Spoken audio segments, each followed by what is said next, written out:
Welcome everyone. Welcome everyone. Welcome everyone to another Ref Brandon and the Todd Family YouTube video.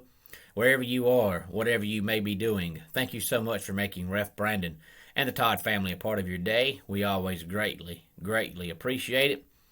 Today I'm going to be talking about the new AP poll, which of course came out yesterday, and I debated whether or not I wanted to do it, only because of course we know that tomorrow night the first playoff poll of the season comes out. So just like I said in my video over the weekend, the AP poll doesn't mean anything now. It's just fun to look at and talk about. So I almost didn't even waste a video talking about it, and then I was like, you know what, I'll go ahead and talk about it, give the new AP top 10, and then of course I'll give you my top 10. And if nothing else, we can compare what the AP poll looks like compared to the playoff poll when it comes out tomorrow night. Because most of the time, it's pretty much the same teams, just maybe a little bit of a different order, but it's usually the same teams, at least up, in the top 5 or the top 10. And I may still have a day coming up later on this week where I talk about the playoff poll. I am not sure yet if I will do that or not, but right now we'll go ahead and get into the new AP top 10. Of course, number 1 is still Georgia. Number 2, Cincinnati. Alabama goes up to number 3. Oklahoma is 4. Michigan State 5. Ohio State 6. Oregon is number 7. Notre Dame is number 8. And then rounding out the AP top 10 is Michigan and Wake Forest. I'll make a couple of quick comments on that. Michigan, of course, was number 6, and they fell to number 9 after the loss to Michigan State, which goes back to my conversation a few weeks back about Alabama getting, favoritism, and this is another clear example of that. They were number 2, and they lost to an unranked Texas A&M team, and they dropped 3 spots. Michigan lost to another top 10 team, and now a top 5 team, and they fall from 6 to 9. So they dropped just as many spots for losing to an undefeated top 10 team as Alabama did, losing to a 2-loss unranked team. Now, my top 10 looks like this. I've got Georgia number 1, Cincinnati number 2. Those two will not change for me until one of them loses, because I don't care who you are and what conference you play in, being undefeated matters. It's hard to go undefeated. Anybody that's ever played will tell you it's hard to go undefeated. Coaches tell you that. So to me, I don't care who you play each week and what conference you're in. When you're undefeated, especially in November, it means something. So my top 2 will not change as long as they continue to remain undefeated. Number 3 for me is Oklahoma. Number 4 is Michigan State, and I've got Ohio State at number 5. I don't care what the AP poll says. Alabama is not the 3rd best team in the country, and I'm not going to jump them to number 3 when they didn't even play. So you can't look at what they did and say, man, they looked good, because they didn't. They didn't play.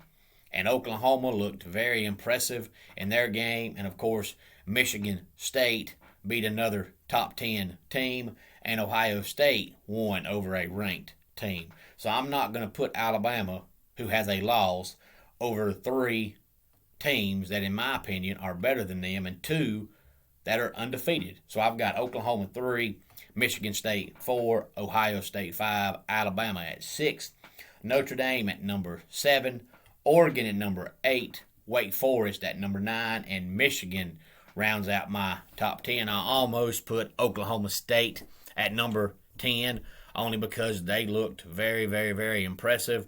But then at the last second, I thought, you know what? They did look impressive, and Michigan lost. But Michigan lost to an undefeated team, and Oklahoma State looked great, but they looked great against Kansas, who is flat out awful. So that's why I've got Michigan at number 10 and not Oklahoma State. Now, again, don't forget, like I said, the playoff poll comes out tomorrow night.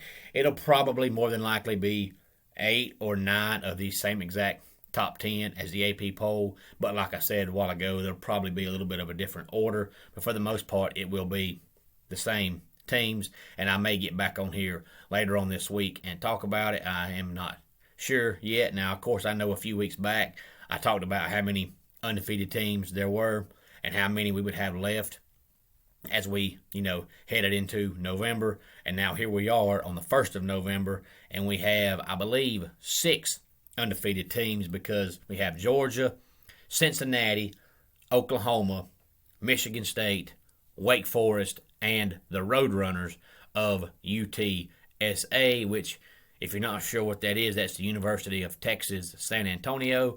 We had 9 going into Saturday's action, but Michigan lost to Michigan State. But also we had SMU, who was undefeated on the season, suffering their first loss. And then we had San Diego State, who was undefeated on the season, suffering their first loss. SMU was 19th, I believe, and I think San Diego State was 21st. So now we're down to 6 undefeated teams.